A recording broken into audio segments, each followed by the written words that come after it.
في إطار استراتيجية جامعة ابن زهر للانفتاح على محيطها السوسيو-اقتصادي والرفع من مستوى التحصيل العلمي والأكاديمي لدى الطلبة الباحثين، افتتحت يوم الاثنين 18 مارس 2013 بالمدرسة الوطنية للتجارة والتسيير ابن زهر فعاليات الدورة الخامسة من لقاءات الدكتوراه الخاصة بجامعة ابن زهر، والتي ستستمر إلى غاية 25 من هذا الشهر.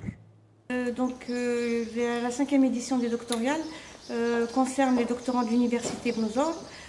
C'est une semaine de séminaires résidentiels qui vont concerner surtout l'entrepreneuriat.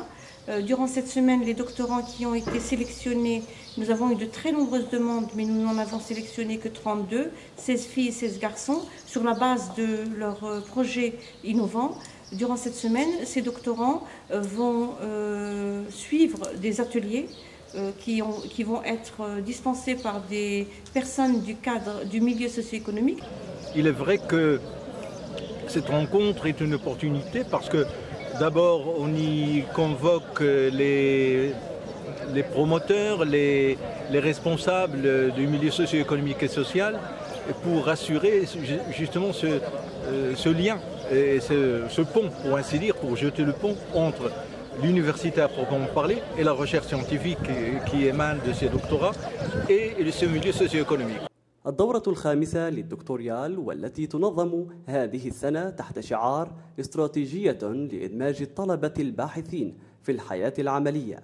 تميزت بحضور رئيس جامعة ابن زهر السيد عمر حلي وعمداء ومدراء المؤسسات التابعة للجامعة، إضافة لعدد من الفعاليات وممثلي القطاع الاقتصادي والمالي بجهة سوس ماسة درعا. هذا لقاء هام وهام جدا، حيث الطلبه غادي يكونوا باش يعرفوا لي زوبورتونيتي ديال لا ريجيون من ناحيه لي فون اللي كاينين، لا استراتيجي دو لا ريجيون، من حيث حتى المحاضرين تبارك الله كلشي في المستوى اللي تيزيدوا لا من رئيس الجامعه ولا لي فيس بريزيدون ولا المتدخلين كلهم تيفسروا لهم بين ان لا ريجيون سوس ماسة درعا بالمؤهلات اللي عندها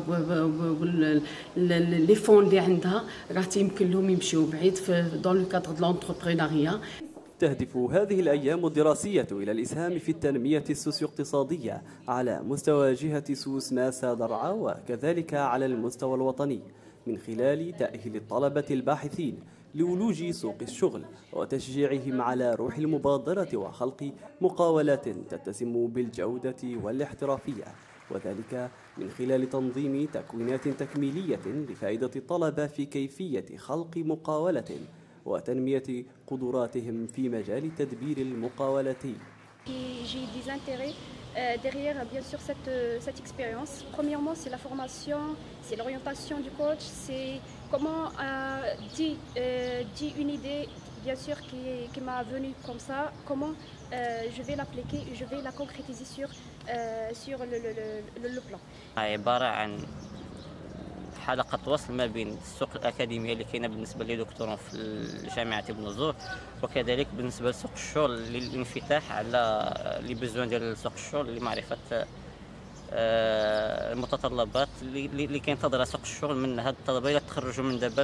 لابخي لا سوتونس ديال لي تيست ديالهم. Doctoral, c'est l'occasion de leur donner les outils leur permettant donc d'envisager l'avenir. Et puis, c'est une occasion aussi pour rencontrer les partenaires du milieu socio-économique, parce qu'il est toujours intéressant d'avoir une formation purement académique qui est très solide, mais maintenant il faut avoir aussi un sens de la pratique, un sens des réalités, et ça c'est le milieu socio-professionnel, le milieu socio-économique qui peut l'apporter à nos doctorants et doctorantes. تدخل مثل هذه الأنشطة التي تسهر الجامعة على تنظيمها في إطار سياستها الهادفة لتكوين جيل من الطلبة الباحثين القادرين على تأويل مكتسباتهم المعرفية والأكاديمية في حياتهم العملية.